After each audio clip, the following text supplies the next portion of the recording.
सकाळीच निघालो. ते फेमस असं लक्ष्मी चाय आहे. मी पेल का नाही ते माहीत नाही, पण बाकी सगळ्यांना प्यायचे त्यामुळे सगळ्यांसोबत आम्ही निघालो. ऑटो बुक केली आहे.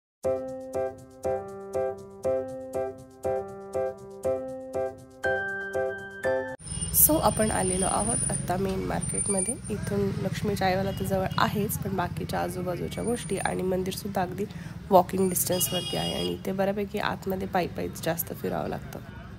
तर खूप शोधल्यानंतर आम्हाला फायनली सापडला आहे लक्ष्मी चायवाला. गली के अंदर इथे आहे या बोळीमध्ये. सगळे छोटे छोटे रस्ते आणि बघताय तुम्ही किती अस्वच्छ आहे सगळ्या गोष्टी, पण सगळीकडे इथे अशा छोट्या गल्ली बोळा आणि ह्याच पद्धतीचे हॉटेल्स आहेत.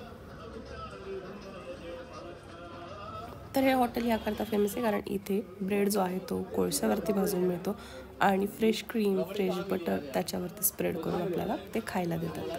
खूप जुनं पुराणं असं हॉटेल आहे, खूप जुनं आहे. आणि ह्या पद्धतीचे ब्रेड्स आहेत, त्या जाळीवरती ते भाजतात आणि त्याच्यावरती व्हाईट मक्खन आहे किंवा बटर आहे किंवा लोणी असे 3 प्रकार आहेत. त्याच्यावरती थोडीफार साखर वगैरे टाकून असं खूप फेमस असं हे शॉप आहे. सकाळी 4 वाजल्यापासून.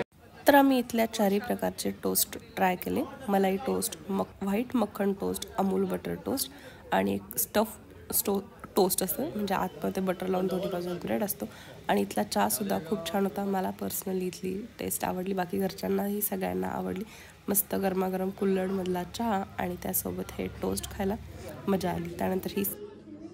त्यानंतर आता थोडीशी पेटपूजा झाली आहे, पण आम्हाला कचोरी खायची, त्यामुळे आत्ता तर भूक नाही, म्हणून थोडंसं कुठेतरी फिरून येऊया. सो आत्ता सध्या आपण आलेलो आहोत. इथे टोटल माहिती 88 घाट आहेत, म्हणजे छोटे असे करून वेगळे घाट आहेत. आता आपण आलेलो आहोत नमो घाटला, म्हणजे इथे ह्या पद्धतीचं हात जोडलेला आहे, त्यामुळे ह्याला नमो घाट असं म्हणतात. आणि बघत काय आहे, बोटीनं सगळे घाट इथे फिरवले जातात. पण आजीला बोटिंग करायचे, त्यामुळे आत्ता आम्ही बोटिंग करत नाही, ते संध्याकाळीच आम्ही बोटिंग करणार आहोत. सो बघूयात आता. ठीक वाटतंय आता बाहेर पडल्यानंतर, थोडंसं कालपेक्षा बेटर फील होतंय मला, त्यामुळे चलो करूयात आज मज्जा. नाही तर मला वाटलं ना आजही मला बाहेर पडता येतं की नाही, तेवढं वाराणसीला आले, मला फिरायला जमेल की नाही, मला जरा काल टेन्शनच आलेलं, कारण मला आरती वगैरे बऱ्याच गोष्टी करायच्या होत्या. पण आज करूया, ठीक आहे. आज टेम्परेचर तर नाही आले आणि थोडं हेडेक आणि बॉडी पेन आहे, पण बेटर फील करते मी कालपेक्षा. वाव.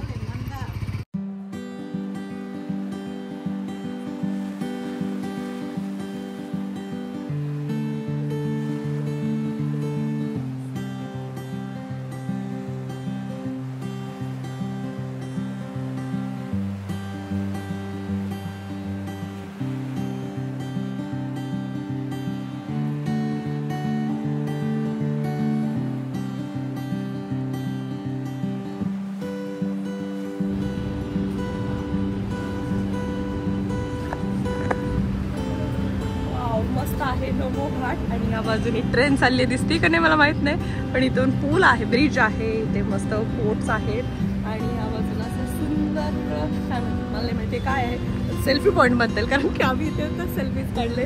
ह्या बाजूला असे सगळे हात जोडलेले नमो आहेत आणि मस्त वाटतंय. सकाळचं छान कवळ आहे, बाकी सगळे बसले आराम करतात. कुठं जायचं काय, सगळ्यांनी फोटो काढलेले चेक करतात. छान आले की नाही आणि फ्री वाटलंय मला.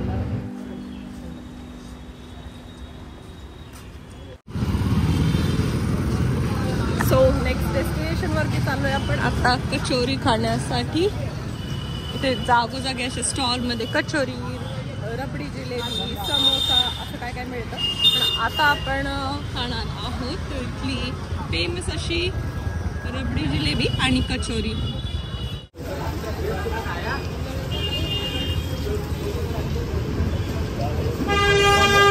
याला कचोरी पुरी असं म्हणतात आणि त्याच्यासोबत भाजी असते, चण्याची भाजी ते खायला देतात. तर ह्या पद्धतीचे सुके चणे, रस्सा, तीळ, त्या बाजूला भाजी आहे, जलेबी, ही बडी कचोरी आणि आता जे बनवत आहेत त्याला कचोरी पुरी असं म्हणतात. इसमें भी कचोरी का मसाला रहता है क्या?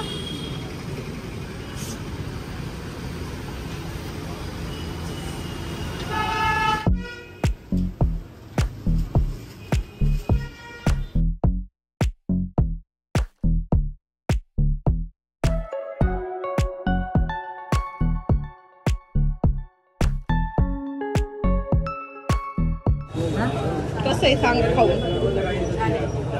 छान आहे का? कसं आहे?